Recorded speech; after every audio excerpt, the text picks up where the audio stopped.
আল্লাহর নবী বাদশাহ নুরুদ্দিনকে জানিয়ে দিলেন, ও বাদশাহ রে নুরুদ্দিন রে, আমার লাশটা চুরি করার জন্য তিনজন মানুষ দিনের বেলায় ইবাদত করেন আর রাতের বেলায় সুরঙ্গি খনন করে, সুরঙ্গি খনন করতে করতে আমার লাশের খুব কাছাকাছি আসলো রে বাদশাহ নুরুদ্দিন। আমি তোমাকে জানিয়ে দিলাম, ও বাদশাহ নুরুদ্দিন, আমি তোমাকে জানিয়ে দিলাম আমার লাশটা চুরি করার জন্য খুব কাছাকাছি আইসা গেছে। ও বাদশাহ নুরুদ্দিন, তিনজন ব্যক্তি আছে, যেই তিনজন ব্যক্তিকে তুমি খুঁজে পাইবা, এই তিনজন ব্যক্তির চেহারার অধিকারী কারা হবে?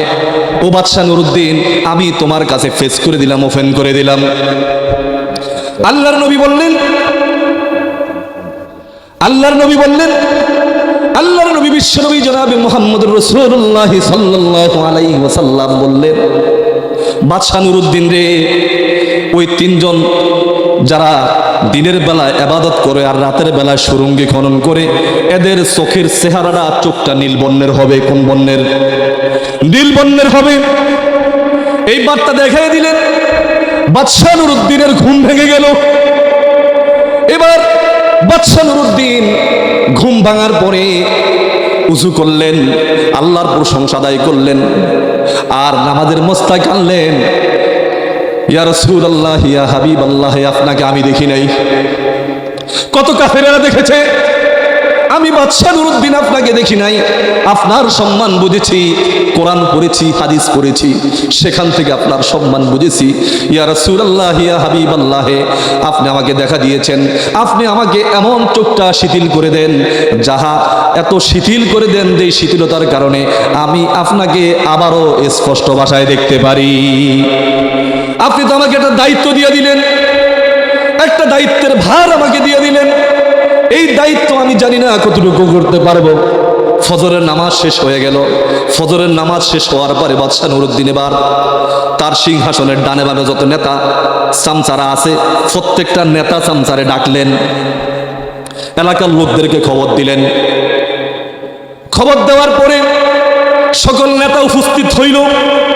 উপস্থিত হওয়ার পরে এবার বাদশাহ নুরুদ্দিন বললেন, আল্লাহর নবী বিশ্বনবী জনাবে মুহাম্মদুর রাসূলুল্লাহ সাল্লাল্লাহু আলাইহি ওয়াসাল্লামের লাশ চুরি করার দুঃসাহস নিয়েছে।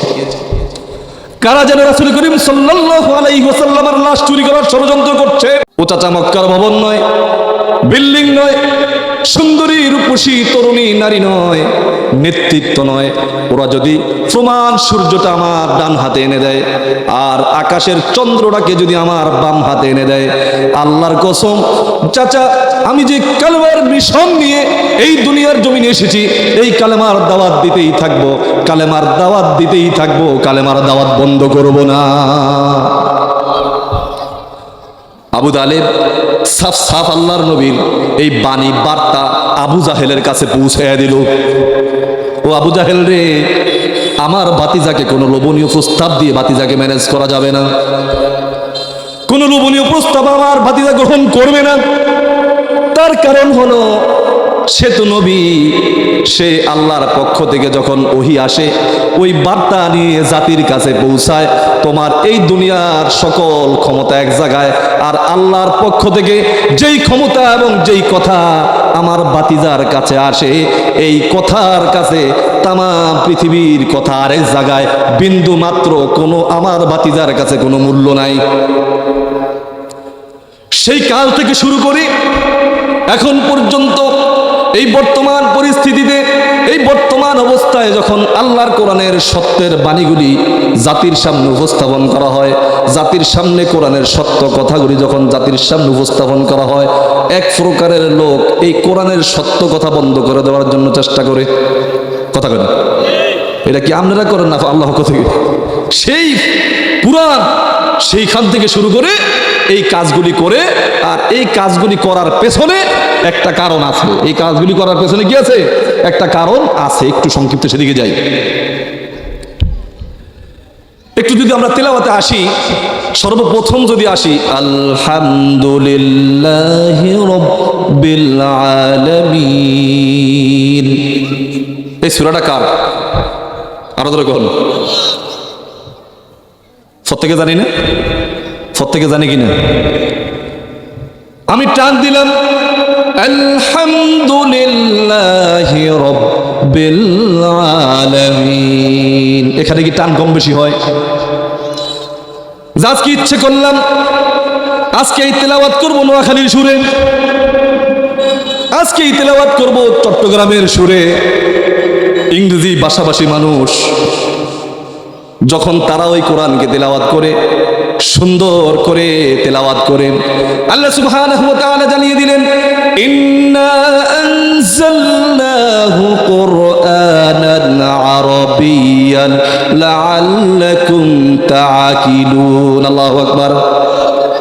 বান্দারে, কোরআন আমি নাজিল করেছি, এই কোরআনকে বাংলায় নাজিল করতে পারতাম, এই কোরআনকে ইংরেজিতে নাজিল করতে পারতাম, এই কোরআনকে উর্দুতে নাজিল করতে পারতাম, এই কোরআনকে ফার্সিতে নাজিল করতে পারতাম, এই কোরআনকে হিন্দিতে নাজিল করতে পারতাম, এই কোরআনকে আমি আল্লাহ সুবহানাহু ওয়া তাআলা এমন একটি ভাষায় নাজিল করে দিলাম, আরবি ভাষায় নাজিল করে দিলাম। তামাম পৃথিবীর, গোটা পৃথিবীর সকল জিহ্বা এই কোরআনকে সুন্দর করে পড়তে পারবে। এই পৃথিবীতে হাজার ভাষাভাষী মানুষ, কিন্তু এই হাজার ভাষাভাষী মানুষ যখন কোরআন পড়ে তখন আরবি ভাষায় পড়ে। ঠিক এরকম, যখন পড়ে তখন আরবি ভাষায় কোরআন পড়ে।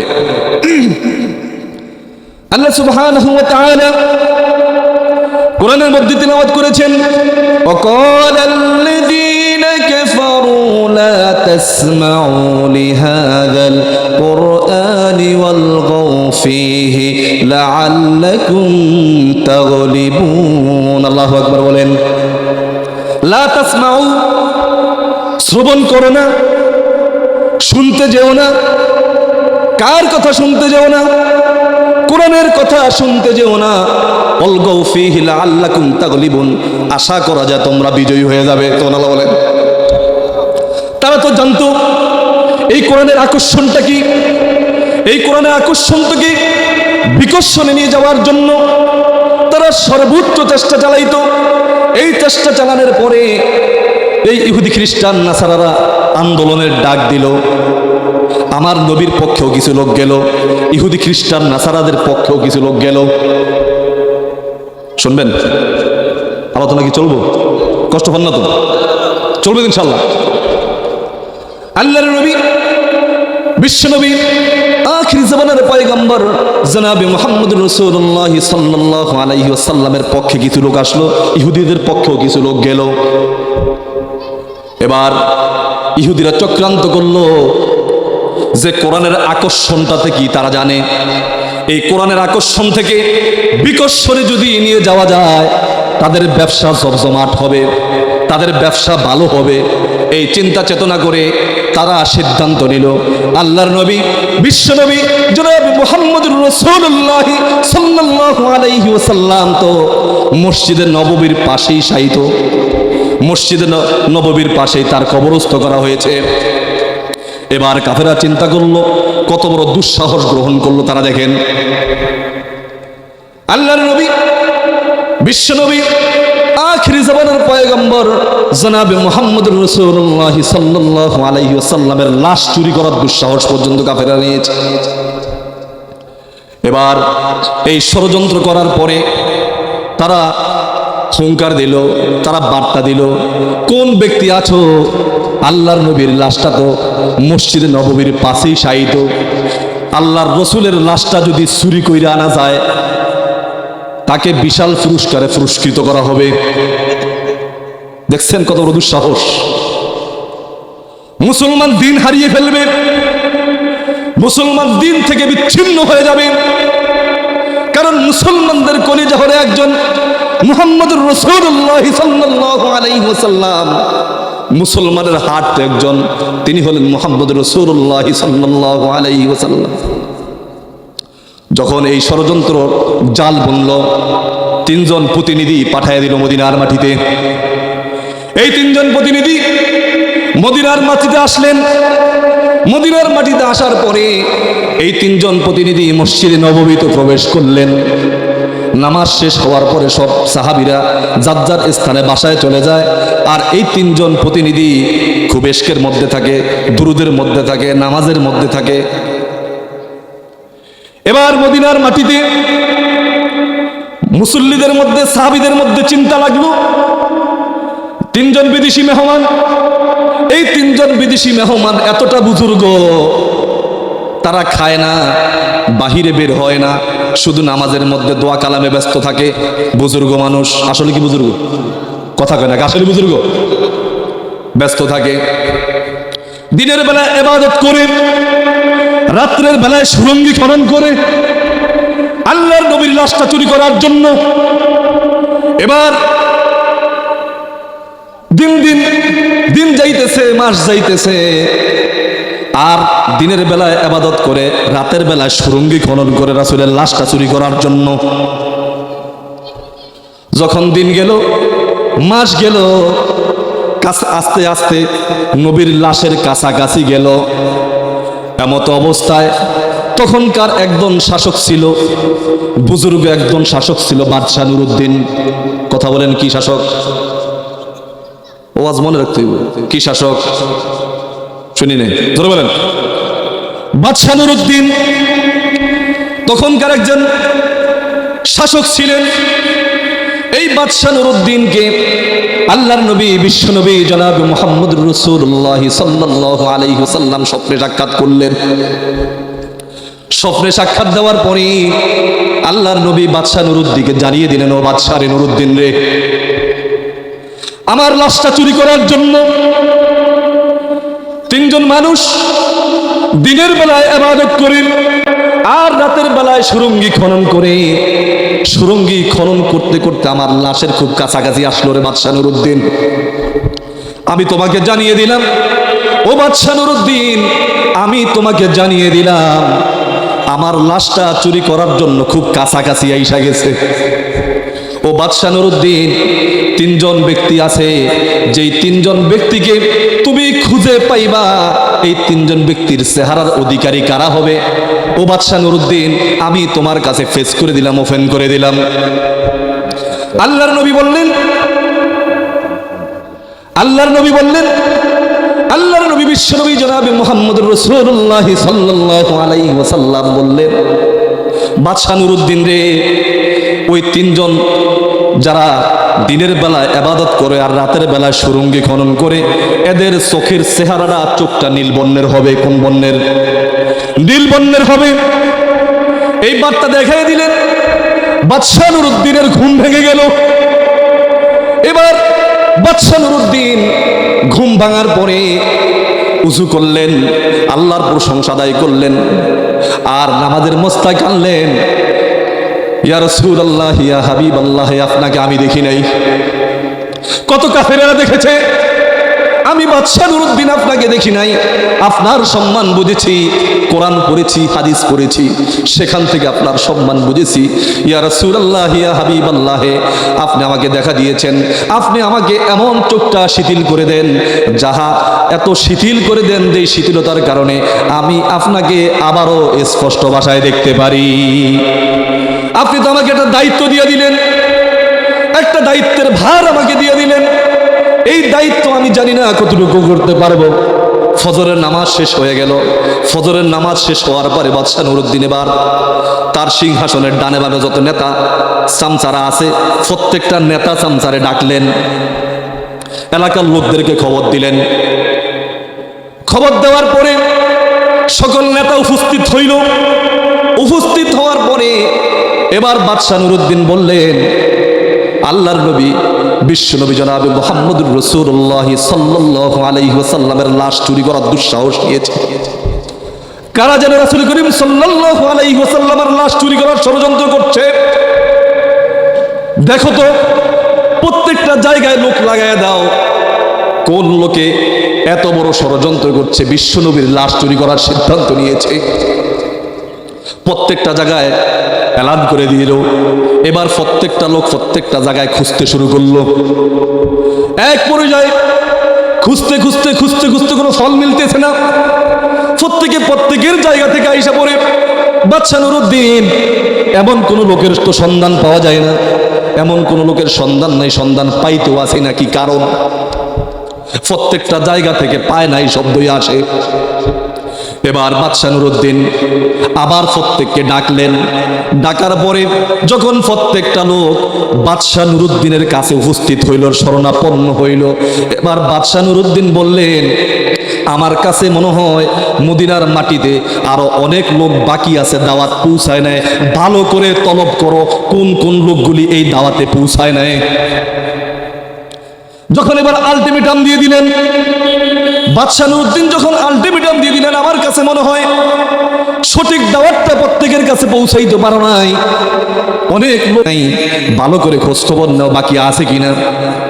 এবার বাদশা নুরুদ্দিন যখন এই আলটিমেটাম দিলেন, এবার প্রত্যেকটা লোক প্রত্যেকটা জায়গা থেকে কাজ করতে শুরু করলেন। আর বাদশা নুরুদ্দিন বলে দিলেন, এই ডাকাতের দলকে, যারা আল্লাহর নবীর লাশটা চুরি করার ষড়যন্ত্র করতেছে, তাদেরকে বের করতেই হবে। তোমরা যদি বের করতে না পারো, আমি বাদশা নুরুদ্দিন নিজেই খুঁজতে শুরু করব। নেতার হুঙ্কার। এবার বাদশা নুরুদ্দিন যখন হুঙ্কার দিলেন, প্রত্যেকের মধ্যে কম্পন সৃষ্টি হয়ে গেল। প্রত্যেকটা জায়গা থেকে দায়িত্ব পালন করতে শুরু করলো, প্রত্যেকটা জায়গায় দায়িত্ব পালন করতে শুরু করলো। যখন দায়িত্ব পালন করতে শুরু করলো, এক পর্যায়ে এক ব্যক্তি এই সংগঠনের এক লোকরে জানায় দিল যে আমাদের মসজিদে নববীতে 3 জন বিদেশি মেহমান আছে। এই 3 জন বিদেশি মেহমান যখন নামাজ শেষ হয়ে যায়, প্রত্যেকটা লোক প্রত্যেকটা জায়গা থেকে বাড়িতে যায়, তাদের কাজে যায়। এত বড় বুজুর্গ, এত বড় ফিরসাদ মানুষ, এই 3 জন মানুষ এসকে থাকে, জিকির আজকারে থাকে, দোয়ার মধ্যে থাকে, তারা বাহিরে যায় না। এবার ওই সংবাদ যখন পাওয়ার পরে এই ব্যক্তি বাদশা নুরুদ্দিনের কাছে আসলেন। বাদশা নুরুদ্দিনের কাছে আইসা পৌঁছে গেলেন। পৌঁছানোর পরে বাদশা নুরুদ্দিনকে জানিয়ে দিলেন, ও নেতা, একটা সংবাদ পাওয়া গেছে। কি সংবাদ পাওয়া গেছে? মদিনার মাটিতে বিদেশি 3 জন মেহমান আসছে, মসজিদ নববীতে দিনের বেলায় নামাজ পড়ে। প্রত্যেকটা মানুষ তো নামাজ শেষ করে বাসায় ফিরে যায়, কিন্তু এই নেতা, এই বিদেশি 3 জন মুরব্বী, 3 জন মেহমান নামাজ পড়ে, জিকির আজকার করে, দোয়া তাহলিল পড়ে, সবকিছু পড়তে থাকে, কিন্তু এরা মসজিদ থেকে বের হয় না। এবার বাদশা নুরুদ্দিনের ছকটা মিলে গেল। আল্লাহর নবী তো 3 জনের ব্যাপারে দেখাইছেন, কয়জন? আরো জোরে বলে, কয়জন? 3 জনের ব্যাপারে দেখাইলো। বাদশা নুরুদ্দিনের ছক মিলে গেল। এবার বাদশা নুরুদ্দিন বলল, চলো আমার সাথে, চলো আমি মসজিদে নববীতে যাব। এবার মসজিদে নববীতে আগমন করলেন বাদশা নুরুদ্দিন। মসজিদে যখন এবার ব্যক্তিকে পাঠাইলেন, চাও ভিতরে 3 জন আছে কিনা। যায়া দেখে 3 জন মোটামুটি বড় রুমাল টাইন না আছে, না নাই? কথা কয় না? এই রুমাল টাইন না, শেষ বেশি একটা দেখা যায় না, এসকে আস জিকির আজকারের মধ্যে আছে। এবার ব্যক্তি যায় কইল, ভাই মাথা উত্তোলন করেন, আমাদের নেতা আপনাদেরকে ডাকছে। বাহিরে বের হওয়া যাবে না। কথা বের হওয়া যাবে না, বাহিরে বের হওয়া যাবে না। কয় কেন বের হওয়া যাবে না? কয় এখন আমরা ইশকের মধ্যে আছি, আল্লাহর জিকির আজকারের মধ্যে আছি। এবার ব্যক্তি বের হয়ে গেলেন। বের হয়ে বাদশা নুরুদ্দিনকে জানিয়ে দিলেন, ও নেতা, এই 3 জন বিশাল ইশকের মধ্যে আছে, এখন তাসবিহ তাহলিলের মধ্যে আছে, এখন বের হইতে পারবে না। এবার বাদশা নুরুদ্দিনের মধ্যে সন্দেহের উদ্রেক হলো। বাদশা নুরুদ্দিন মসজিদে নববীতে প্রবেশ করলেন। মসজিদে নববীতে প্রবেশ করার পরে এবার 3 জনে এক পাশে বৈশা রইছে, বৈশা দোয়া কালাম পড়তেছে। মাথা হাত দিয়া বলেন, ও বান্দারে, তোমরাও কৌশল করো আর আমার আল্লাহ কৌশল করে। আমার আল্লাহর কৌশল সফল আর তোমাদের কৌশল ব্যর্থ। এবার রুমাল উত্তোলন করলেন। রুমাল উত্তোলন করার পরে এবার বাদশা নুরুদ্দিন যখন এই 3 জনের ফেজের দিকে তাকালেন, আল্লাহর নবীদের স্বপ্নের মধ্যে যেই মেসেজ দিলেন, যে বার্তা দিলেন, তাদের চোখ নীল বর্ণের হলো, ওই চোখ নীল বর্ণ বিশিষ্ট পাওয়া গেলেন। এবার বাদশা নুরুদ্দিন জানিয়ে দিলেন, ওঠো, এবার বলো কোন জায়গা দিয়ে সুরঙ্গি খনন করছো? একজন বললেন, বাদশাহ নুরউদ্দিন কোন জায়গা দিয়ে সুরঙ্গি খনন করছে আমি বলবো, তবে এই কথাটা বলো, আমাদেরকে তুমি মারবা না। বাদশাহ নুরউদ্দিন বললেন, মারবো কি মারবো না সেটা হলো পরে, আগে সুরঙ্গি খনন করছস কোন জায়গা দিয়া? এবার তিনজনকে ধরলেন, ধরার পরে এবার বলল, আবে মারবা কি মারবা না সেটা বলো। বাদশাহ নুরউদ্দিন বললেন, মারবো কি মারবো না সেইটা হইলো পরে, আগে সুরঙ্গি খনন করছত কইন্দা। এবার একটা সুরঙ্গি খননের দাগ দেখাইয়া দিল। জায়নামাজ উত্তোলন করলেন, জায়নামাজের নিচে দিয়া সুরঙ্গি খনন করলো। তিনটা জায়নামাজ বিছায় বইসা থাকে, আর ওই জায়নামাজের নিচে দিয়া সুরঙ্গি খনন করতে করতে আল্লাহর নবী, বিশ্ব নবী জনাব মুহাম্মদুর রাসূলুল্লাহ সাল্লাল্লাহু আলাইহি ওয়াসাল্লামের একদম কাছাকাছি, একদম 1 বিঘা এরকম কাছাকাছি চলে গেলেন। যখন কাছাকাছি চলে গেলেন, এমতো কাছাকাছি গেলেন, এবার বাদশাহ নুরউদ্দিন ওই সুরঙ্গির মধ্যে ঢুকলেন। সুরঙ্গির মধ্যে ঢুকলেন, ঢুকার পরে যেতে যেতে দেখলেন আল্লাহর নবী, বিশ্ব নবী জনাব মুহাম্মদুর রাসূলুল্লাহ সাল্লাল্লাহু আলাইহি ওয়াসাল্লামের দুখানা পা মোবারক দেখা যাচ্ছে। বাদশাহ নুরউদ্দিন পা মোবারক হাত দিয়ে ধরলেন। পা ধরার পরে বাদশাহ নুরউদ্দিন আল্লাহর কাছে দোয়া করলেন, ইয়া রব্বুল আলামিন, আমি বিশ্বনবীজি জনাবে মুহাম্মদুর রাসূলুল্লাহ সাল্লাল্লাহু আলাইহি ওয়াসাল্লামের কথা শুনেছি, তার সম্মান বুঝেছি, কোরআন পড়েছি, হাদিস পড়েছি, রাসূলের মহব্বত বুঝেছি।